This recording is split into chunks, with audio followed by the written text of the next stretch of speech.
Same time కొంతమంది ఏంటంటే కొన్ని రకాలైన పాము కాటికి కూడా ఇది మందులాగా వాడతారు. సో దీంతో చాలా హెల్త్ బెనిఫిట్స్ ఉన్నాయండి. ఇంకొకటి ఏంటంటే దీని ఫ్లవర్స్ నుంచి చేసిన కషాయం మీకు హెడేక్స్కి బాగా పనికొస్తుంది. మీరు నోటీస్ చేసుంటే చాలా మంచి ఫ్రేగ్రెన్స్ ఉంటుంది దీనికి. సో దీనికి హెడేక్ని తగ్గించే ప్రాపర్టీస్ ఉంటాయన్నమాట. చాలా ప్లెజెంట్గా అండ్ ఒక మంచి ఫీల్ ఇస్తుంది ఈ స్మెల్.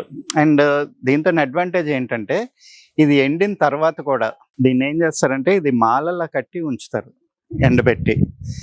తర్వాత ఎప్పుడు కావాల్సి అప్పుడు మనం కొంచెం నీళ్లు జల్లగానే ఇది మళ్ళీ దానిలోనున్న అరోమా అంతా బయటకు వస్తుంది అనమాట. చాలామంది దేవుడికి మాలల కింద వాటి కింద ఈ ఫ్లవర్స్ని వాడుతూ ఉంటారు. ఈ మాల వేసుకుంటే మనకి హెడేక్ కూడా తగ్గుతుంది.